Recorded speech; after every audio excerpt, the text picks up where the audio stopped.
Welcome again students. In this class again we will continue with the chapter Geography chapter 2 of class 8.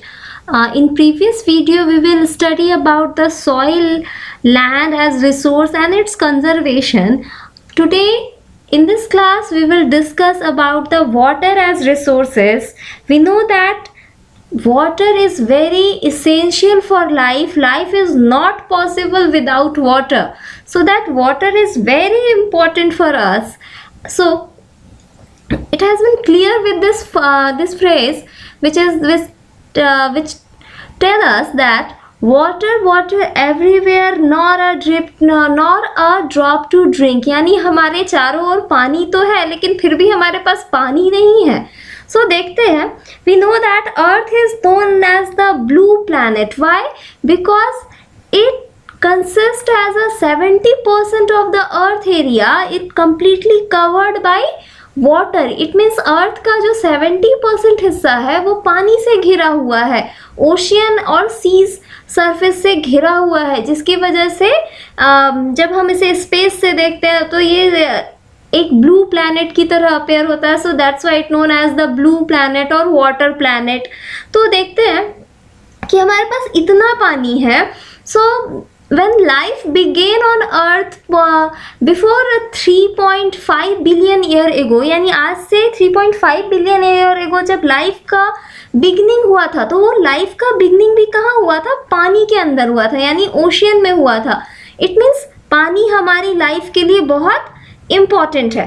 तो हम देखते हैं कि ये जो 70% पानी है अर्थ का, अगर इसको हम पोर्शन में देखें तो 2/3 वाटर इन द ओशियन में है, जो कि ऑलमोस्ट पूरे वाटर का 95% है. और as a fresh water it means हमारे पास इस 70% का ओनली 2.5% वाटर जो है कहाँ है? हमारे पास एज अ फ्रेश वाटर है. और एंड आउट ऑफ दिस 2.5%, यानी इस 2.5% का 70% हिस्सा कहाँ जमा हुआ है?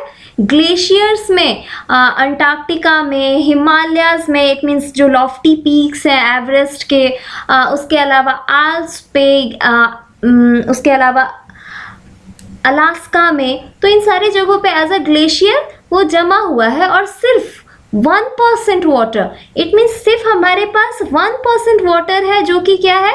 फिट फॉर ह्यूमन यूजेस है, जिसको हम यूज कर पाते हैं. तो हम देखते हैं कि क्या है, हमारे पास पानी होते हुए भी कितना कम वाटर है जिसको हम यूज कर पा रहे हैं. तो हम समझ सकते हैं कि इसकी स्कार्सिटी क्यों होगी. अब बोलोगे कि क्या जरूरत है? बिकॉज वाटर तो एक रिन्यूएबल रिसोर्स है.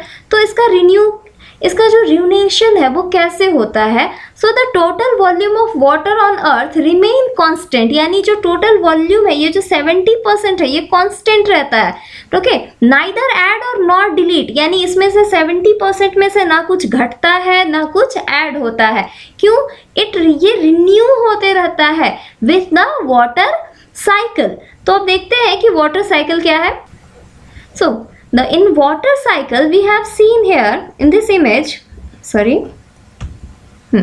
in this image we can clearly see here there is a evaporation from the ocean, lake and stream. यानी ओशियन से या लेक या अदर वाटर बॉडी से क्या होता है? कंटिन्यू इवापोरेशन होता रहता है, प्लांट से ट्रांसपिरेशन होता रहता है. एंड यही पानी इवोपरेट होकर हमारे एटमॉस्फेयर में जाता है, जहाँ ये कंडेंस हो जाता है, कंडेंसेशन होता है, और यहाँ ये क्लाउड फॉर्म होते हैं. और जैसे ही जब लो प्रेशर और हाई प्रेशर का परफेक्ट कॉम्बिनेशन होता है, और तब यही condense cloud as a precipitation यानी बारिश के रूप में वापस से अर्थ पे आती हैं, और सरफेस रन ऑफ के जरिए ग्राउंड वाटर में और रिवर्स में वापस चली जाती हैं. यानी पानी कहीं जा नहीं रहा है, ये क्या हो रहा है? इसका एक परफेक्ट साइकिल बना हुआ है, और ये इस साइकिल के जरिए रिन्यू होता जा रहा है. So you have to draw this water cycle in your copy. Okay, so let's begin with the book.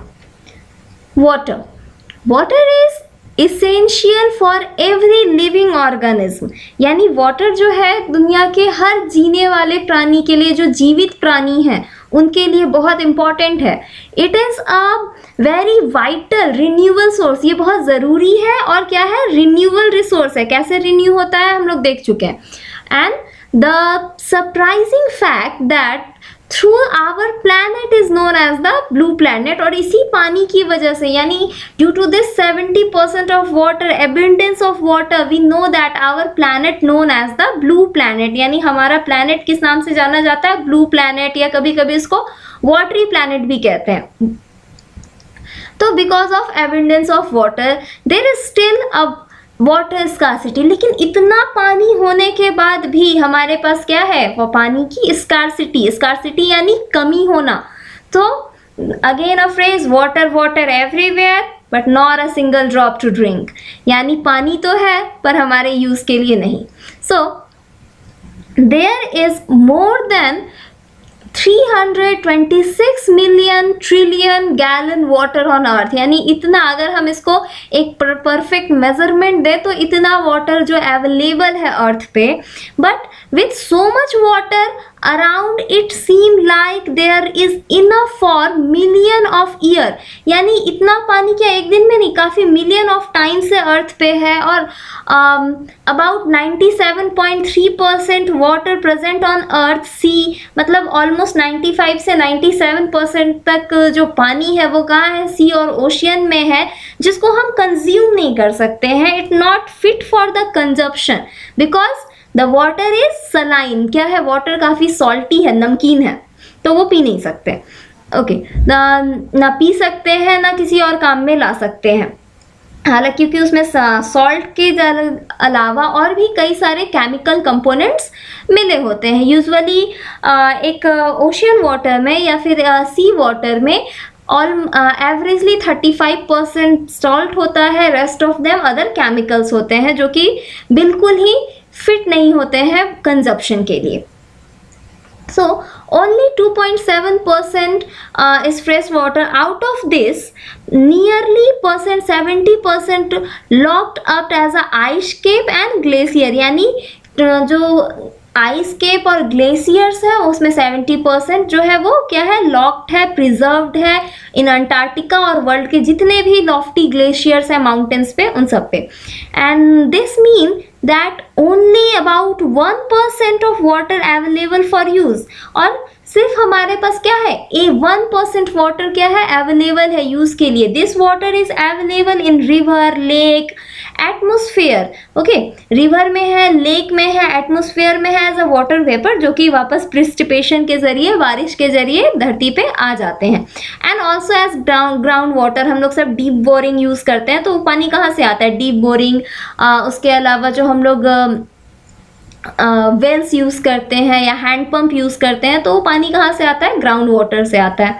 तो this 1% of water is use for, अब ये जो 1% पानी है तो एक तो ऐसे ही बहुत कम है, तो ये 1% पानी को हम यूज़ करते हैं इंडस्ट्रियल पर्पस से, एग्रीकल्चरल पर्पस से, बाय द लिविंग ऑर्गेनिज्म, और हमारी लाइफ में जितनी भी चीज़ें होती हैं उन सब के लिए हम इस 1% वाटर का ही यूज़ करते हैं। Then there is a quick facts, तो हम जानते हैं, did you know that more than 70% of our body is made of water, यानी हमारी बॉडी जो है वो 70% पानी से बनी है, और कुछ ऐसे ऑर्गेनिज्म भी हैं जिनकी बॉडी जो है 95% तक क्या है, वाटर से बनी हुई है।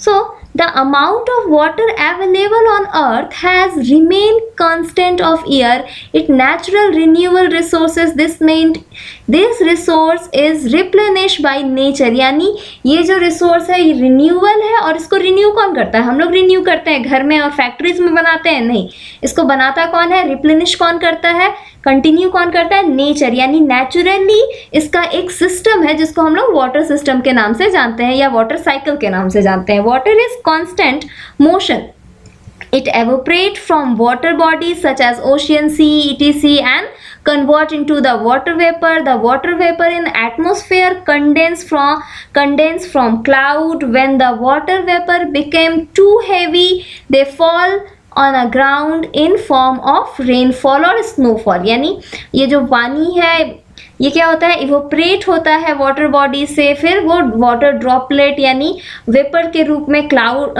ऊपर एटमॉस्फेयर में जाता है, जहाँ वो कंडेंस होता है और कंडेंस होकर क्लाउड्स में चेंज हो जाता है। और क्लाउड्स में चेंज होने के बाद क्या होता है, क्लाउड में चेंज होने के बाद जब ये बहुत हैवी हो जाता है तो वापस, यानी जब एटमॉस्फेयर उसका वेट नहीं संभाल पाती, यानी वो एटमॉस्फेयर में नहीं रह सकता है, देन वो वापस जमीन पर एज अ रेनफॉल आ जाता है। This is called precipitation.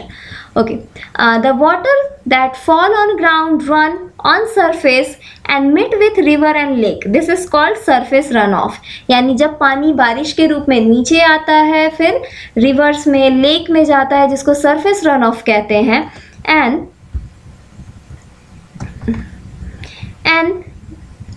some of water. So this is the cycle of water known as the water cycle और hydrological cycle। अब देखते हैं कि वाटर जो है वो बहुत इम्पॉर्टेंट रिसोर्सेस है हमारे लिए, और हम देख भी रहे हैं कि वाटर का अमाउंट जो है वो बहुत कम है हमारे पास। देन इन दैट केस हमारे पास क्या है, वाटर की कमी है, स्कार्सिटी है। तो अब हम देखते हैं कि ये जो स्कार्सिटी है ये क्यों है, क्यों हमें ज़रूरत है कि हम वाटर को कंजर्व करें, उसे बचाएं। यानी जब कोई चीज़ ख़त्म हो रही है, जब कोई चीज़ नहीं है बहुत एडुक्वेट अमाउंट में, तभी उस चीज़ को कंजर्व करने की ज़रूरत है। तो ऐसा स्कार्सिटी क्यों है, जबकि हमारे अर्थ पे ऑलरेडी 70% वाटर है, और 70% वाटर में भी काफ़ी ज़्यादा सफिशिएंट वाटर अवेलेबल है हमारे पास। तो हम देखते हैं कि ऐसा स्कार्सिटी क्यों है। अब अब वाटर स्कार्सिटी क्यों है, शॉर्टेज क्यों है? The variation in seasonal and annual precipitation, यानी एज वी नो दैट इस वर्ल्ड में क्या है, कुछ भी इवन नहीं है। तो ये जो प्रिसिपिटेशन है, यानी रेनफॉल का जो अमाउंट है, ये भी पूरे अर्थ पे इक्वल नहीं है, कहीं बहुत ज़्यादा है, कहीं बहुत कम है। जैसे हम लोग देखते हैं कि in Rajasthan Jaisalmer hardly 75 centimetre annual rainfall होती है। वहीं मासिंगग्राम चेरापूंजी में हम देखते हैं कि 200 to 250 सेंटीमीटर से भी ज़्यादा एनुअल रेनफॉल होती है। So it's a different variation in annual precipitation in whole world. This is the one of the leading reason for shortage of water. And next one is the scarcity is caused by over exploitation. अब क्या है, अगर हमारे पास पानी sufficient है, लेकिन हम उसे क्या कर रहे हैं, ज़्यादा से ज़्यादा यूज़ कर रहे हैं, ओवर एक्सप्लॉइट कर रहे हैं उसको। सपोज दैट अगर हमारे पास पानी है जो काफ़ी ज़्यादा सफिशिएंट है, मात्रा में अवेलेबल है, लेकिन वो पानी सिर्फ 100 लोगों के लिए सफिशिएंट है, लेकिन अब हम यूज़ कितने लोग कर रहे हैं, अगर उसे 1000 से ऊपर लोग यूज़ कर रहे हैं, तो डेफिनेटली उस पार्टिकुलर रिसोर्स पे क्या बनेगा, प्रेशर बनेगा, तो कमी होगी। So this is the scarcity caused bye over exploitation and contamination of water sources. अब क्या कर रहे हैं, हमारे पास रिवर है, लेक है, पॉन्ड्स है, वेल है, अंडरग्राउंड वाटर है, लेकिन ये सारी चीज़ों को पानी होते हुए भी अगर सपोज हम उसमें बहुत सारा कचरा डाल दे रहे हैं, तो क्या होगा, वो अब हमारे यूज़ के लायक नहीं रह जाता है। और जब वो यूज़ के लायक नहीं है, इट मीन्स इट कंटामिनेशन, उसको क्या किया गया, अब यूज़ के लायक नहीं रहने दिया गया by the human activity, by the polluting the water. This is the map is given which show that कहाँ किस तरह की स्कार्सिटी है। अब देखते हैं कि जो रेड एरियाज है, यानी वर्ल्ड में जो रेड एरियाज है, इसमें इंडिया का भी कुछ हिस्सा है, जो कि इंडिया का वेस्टर्न पार्ट है, एशिया का वेस्टर्न एशिया का पार्ट है, साउथ एशिया है, अफ्रीका है, and Africa continent. As we know that Africa में पानी की कमी डेफिनेट है, because this region is known as the Sahara desert का रीजन है। उसके बाद कई सारे डेजर्ट, कालाहारी डेजर्ट है यहाँ पे। उसके अलावा हम लोग जानते हैं कि इक्वेटर पे है, जिसकी वजह से यहाँ गर्मी बहुत ज़्यादा पड़ती है, तो पानी की डेफिनेटली कमी होगी। ओके देन एंड दीज और ब्लू एरियाज, यहाँ पे क्या है, यहाँ लिटिल और नो वाटर स्कार्सिटी है, यानी यहाँ पे ऑलमोस्ट पानी की कमी नहीं है। And the white area which is basically it's a north pole region, it's a Greenland. So यहाँ पे नॉट एस्टिमेटेड, यहाँ पता नहीं है कि पानी की कमी है या नहीं है। ठीक है, यहाँ कुछ ऐसा एरिया यहाँ एशिया में भी है। तो अब यहाँ दो चीज़ें हैं, द फिजिकल वाटर स्कार्सिटी और इकोनॉमिकल वाटर स्कार्सिटी। देखते हैं कि ये फिजिकल और इकोनॉमिकल वाटर स्कार्सिटी क्या है। Again, the physical scarcity occur when and where there is not enough water to meet both human demands and those of ecosystem to function effectively। यानी वो reason जहाँ पे पानी प्रेजेंट ही नहीं है, पानी की कमी है, लिटरली पानी की कमी है, वाटर रिसोर्सेज की कमी है, तो इसको कहते हैं फिजिकल वाटर स्कार्सिटी। इसका एग्जांपल राजस्थान का रीज़न हो सकता है, इंडिया का जो वेस्टर्न पार्ट है उसका हो सकता है, उसके अलावा सहारा डेजर्ट का रीज़न है, and the Saudi Arabia. These areas face the physical water scarcity, while the economical scarcity is due to a lack of water infrastructure in general or to the poor management of water resources, okay, where the infrastructure is placed। यानी वैसी जगह जहाँ पे water resources तो है लेकिन इनका सही तरीके से इस्तेमाल नहीं हो पा रहा है, या इनका मैनेजमेंट सही तरीके से नहीं हो पाया है, ये काफ़ी पॉल्यूटेड हो गई हैं, तो वैसे रीज़न में क्या होता है, इकोनॉमिकल वाटर स्कार्सिटी, जो कि हम देख सकते हैं कि वर्ल्ड में ज़्यादातर हिस्सों में क्या है, इकोनॉमिकल वाटर स्कार्सिटी है। चलो आगे बढ़ते हैं। Okay. What is the main reason of contamination of water? Contamination यानी वाटर का सबसे बड़ा जो जिसकी वजह से वाटर की स्कार्सिटी सबसे ज़्यादा होती है वो क्या है, पॉल्यूशन, यानी वाटर पॉल्यूशन। अब सपोज दैट मान लो कि तुम्हारे घर के पास से एक रिवर बह रही है, लेकिन रिवर में काफ़ी ज़्यादा कचरा डाला गया है, पानी गंदा हो चुका है, कंटेमिनेट हो गया है, तो अब क्या वो पीने लायक है, यूज़ करने लायक है? नहीं है। तो सबसे ज़्यादा जो वाटर की जो वाटर की जो स्कार्सिटी है वो इसी वजह से है, due to the economical water scarcity.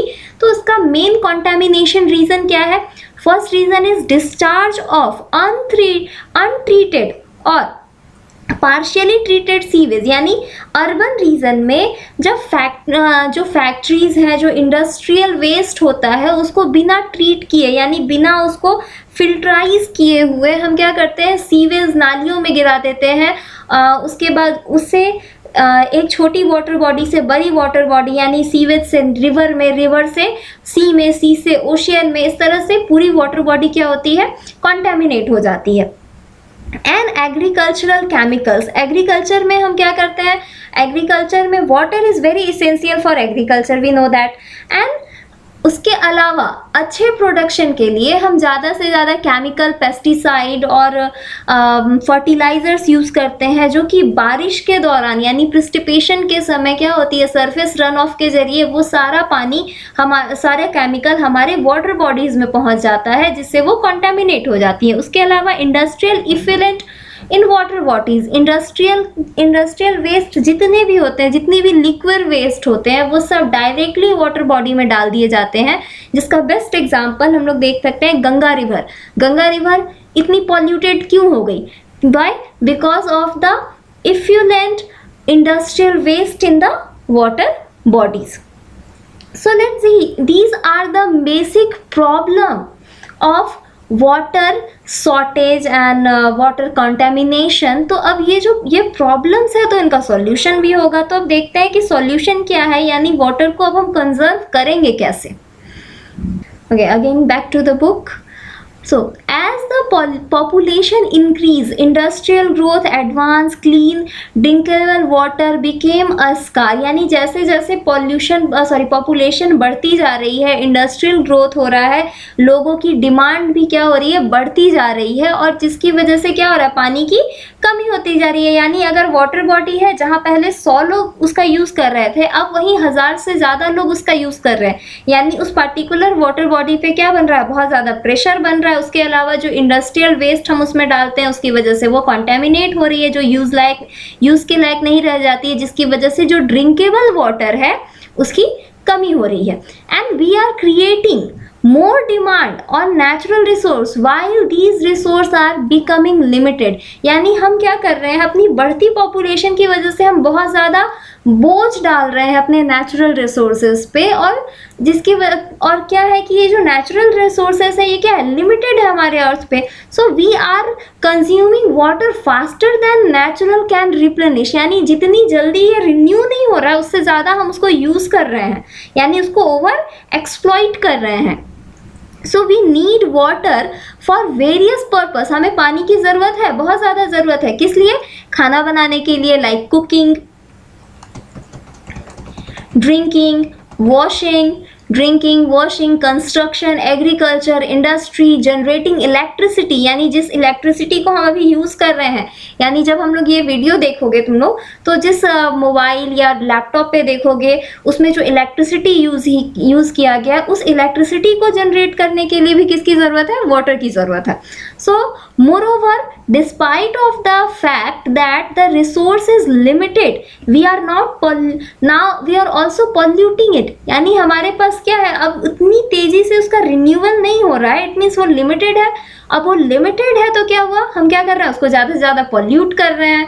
So the human activity like excessive use harmful chemical in agriculture, throwing garbage in water, it's polluting the water resources। हम क्या कर रहे हैं, वाटर को कंटिन्यूली पॉल्यूट कर रहे हैं। सो देयर इज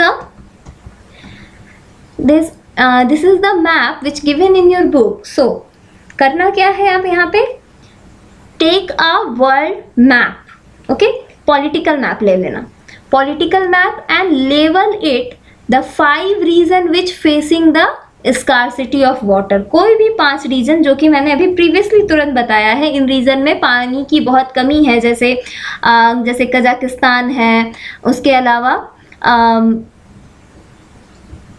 कजाकिस्तान है, इंडिया का वेस्टर्न पार्ट है, पाकिस्तान है, ईरान है, इजिप्ट है, ठीक है, मोरक्को है, लीबिया है। These region have a face water scarcity. Saudi Arabia है, ब्राज़ील के कुछ रीजन है, पेरू है, अर्जेंटीना है, ठीक है, साउथ अफ्रीका है, इन सब जगहों पे पानी की कमी है।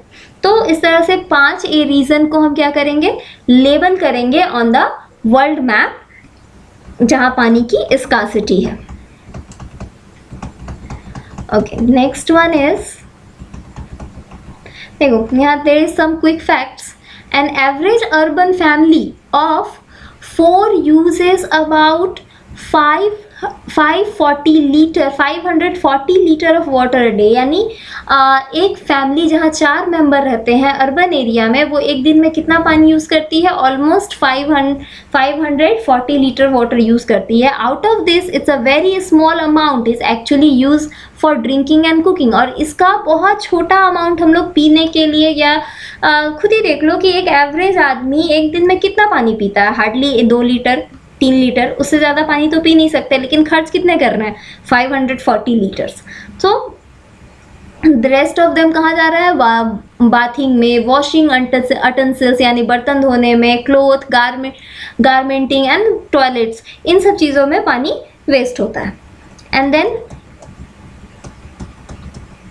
so the United Nations has predicted that by the next 2 decades there will be 17% more demand of water and compared to water resource available, यानी यूनाइटेड नेशंस क्या है, एक एस्टिमेट देती है, एक प्रिडिक्ट कर रही है कि इन फ्यूचर आने वाले 2 डिकेड्स में, कुछ दशक में क्या होगा, 70% आज से ज़्यादा डिमांड पानी की क्या होगी, बढ़ जाएगी कंपैरिजन टू अस। और एक सर्वे ये कहता है कि बाय 2025, यानी 2025 आते आते वर्ल्ड में बहुत सारे हिस्सों में लोग क्या होंगे, बिना पानी यानी वाटर स्कार्सिटी को, सीवियर वाटर स्कार्सिटी को फेस करेंगे।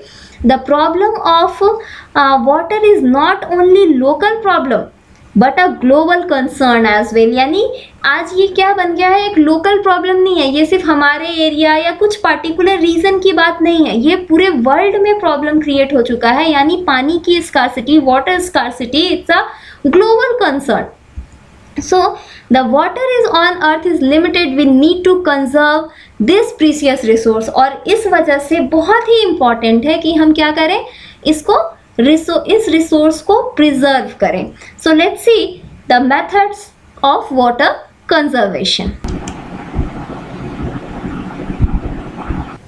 So let's begin the conservation of water.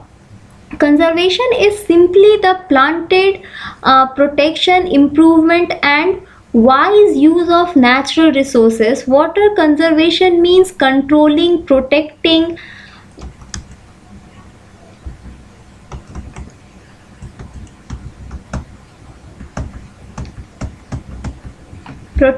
agricultural chemical contaminate the river and lake. यानी कंजर्वेशन क्या है, ये सिंपली एक प्लान होता है प्रोटेक्शन का और इम्प्रूवमेंट का, जिससे नेचुरल रिसोर्स को कंजर्व किया जा सके, बचाया जा सके. Okay, water conservation means controlling, protecting and managing and planning of efficient use of water resource. And इसका बेसिक एम क्या होता है, इसका बेसिक एम होता है to conserve is ensure that access clean water and adequate for water for all. यानी conservation का basic मोटो यही है कि सभी को फ्रेश वाटर अवेलेबल हो सके और जितनी ज़रूरत है उतना एडुक्वेट मात्रा में, सही मात्रा में लोगों को अवेलेबल हो सके. एंड एग्रीकल्चर केमिकल कंटामिनेशन, यानी ये उससे भी प्रिवेंट करता है लोगों को. जब हम एग्रीकल्चर मेथड में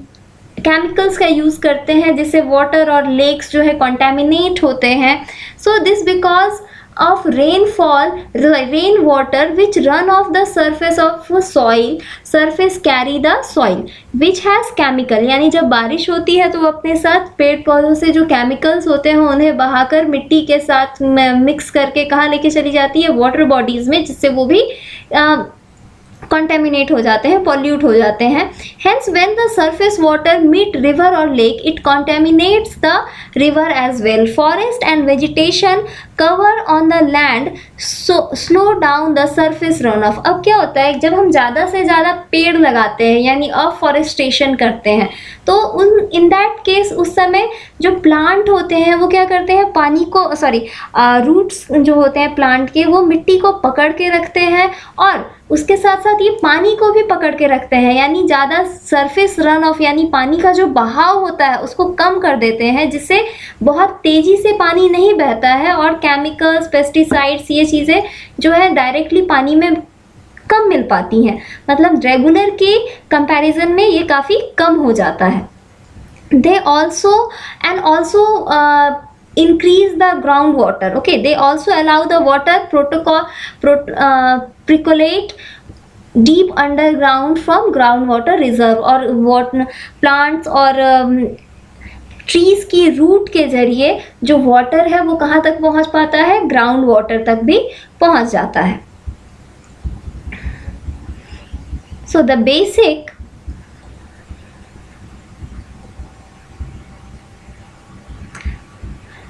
beside this discharge of untreated, partially treated sewage also pollute the water, and sewage mix with the water and waste product. The waste product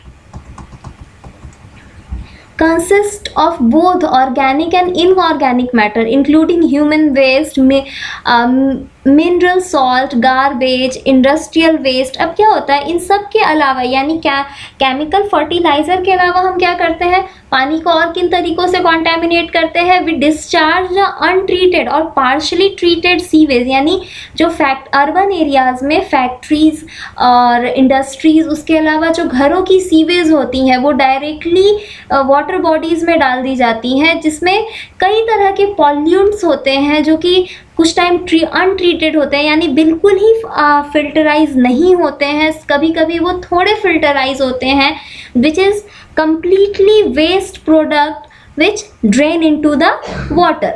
okay, the waste product consist. अब waste product में क्या हो सकता है, organic matter भी हो सकते हैं और इनऑर्गेनिक मैटर भी हो सकते हैं, एंड इंक्लूडिंग ह्यूमन वेस्ट भी होता है, mineral salt, garbage, industrial waste भी हो सकता है.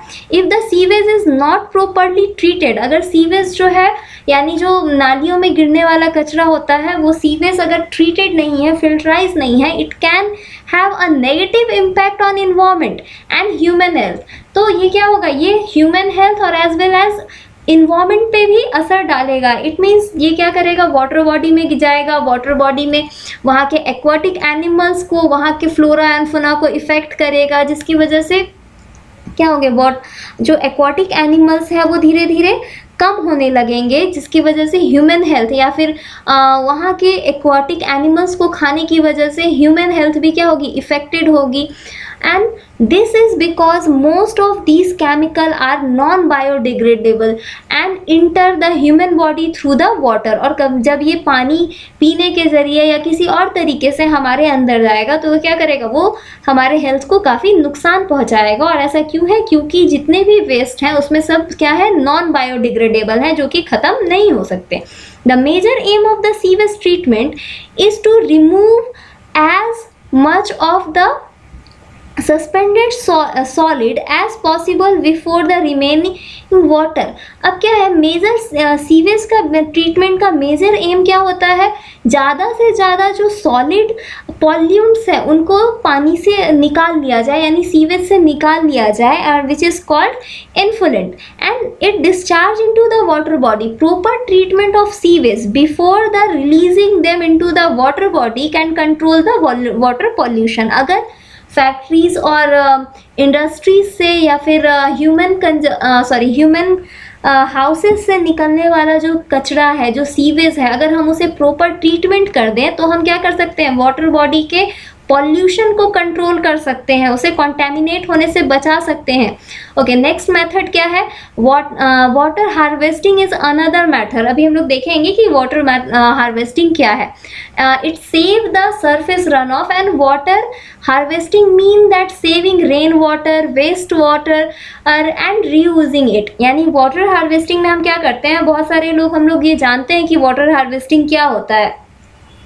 बारिश के मौसम में क्या करते हैं, रूफ टॉप पे का वाटर को कलेक्ट किया जाता है, फिर उसको एक अंडरग्राउंड टैंक में या फिर किसी तरीके से अंडरग्राउंड तक पहुंचा दिया जाता है, जो कि पूरे साल यूज़ किया जा सके, which is the water harvesting. It many modern high rising building and home are using different water harvesting technique. Even Tamil Nadu जो है हमारे देश में एक ऐसा स्टेट है जिसने हर घर के लिए वाटर हार्वेस्टिंग टेक्निक्स को अपनाना क्या किया, कंपलसरी कर दिया, जिसकी वजह से ताकि ग्राउंड वाटर कंटिन्यूअसली रिचार्ज हो सके और पानी की जो कमी है, यानी लोग अर्बन एरियाज में वाटर स्कार्सिटी से बच सके।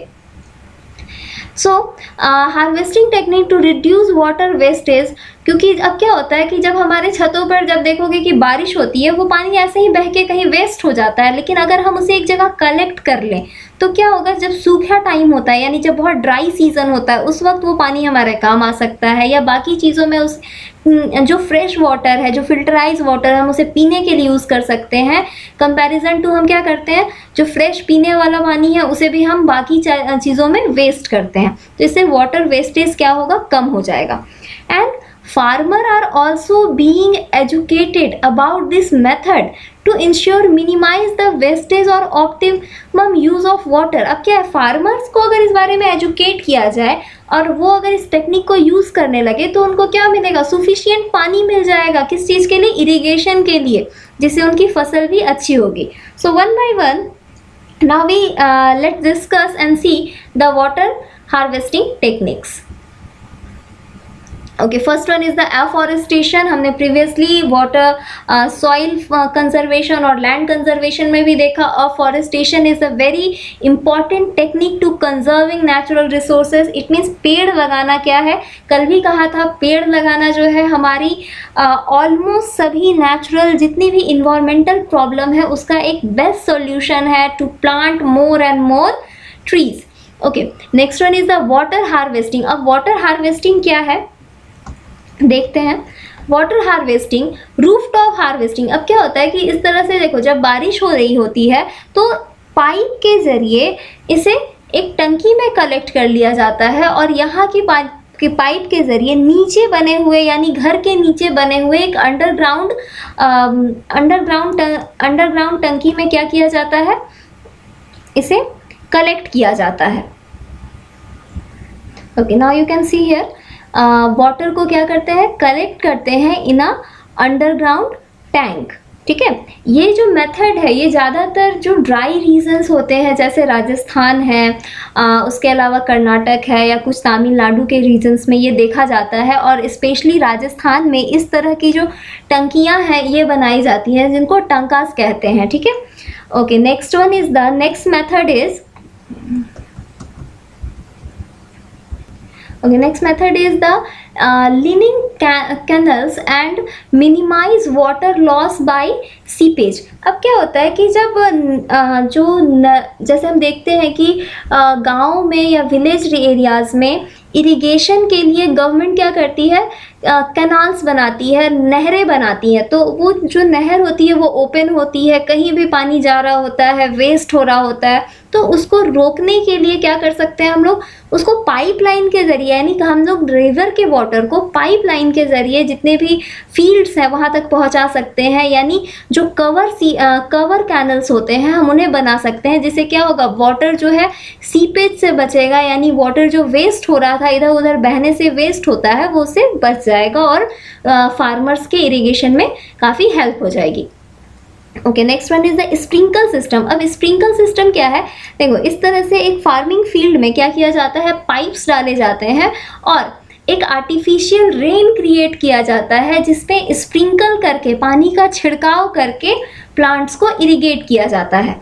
Okay, next one is the drip irrigation. Next one is the drip irrigation system. तो अब ड्रिप इरिगेशन क्या है, देखो ये जो ड्रिप इरिगेशन सिस्टम है ये एक थोड़ा कॉस्टली मेथड है, बट अगर एक बार इसे फार्मर अगर इंस्टॉल कर लेते हैं तो ये क्या होता है, उनकी पानी से रिलेटेड यानी इरिगेशन से रिलेटेड जितनी भी प्रॉब्लम्स होती हैं ये इसको सॉल्व कर देता है। तो देखो इस तरह से वायर्स की तरह क्या करते हैं, पाइप्स को जो हमारे एग्रीकल्चर फील्ड होते हैं वहाँ पे बिछाया जाता है और इसमें बहुत छोटे छोटे डॉट्स बने होते हैं, छोटे छोटे छेद बने होते हैं जिनसे पानी निकल कर टाइम टू टाइम थोड़ा थोड़ा पानी निकल कर प्लांट्स को मिलता रहता है, जो कि प्लांट्स के ग्रोथ के लिए भी अच्छा होता है।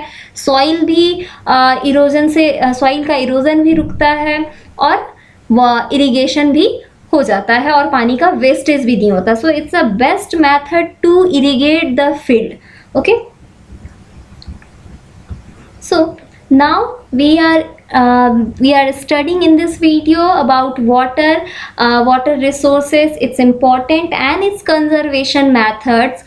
Okay, in next video we will study about the natural vegetation and wildlife. Okay.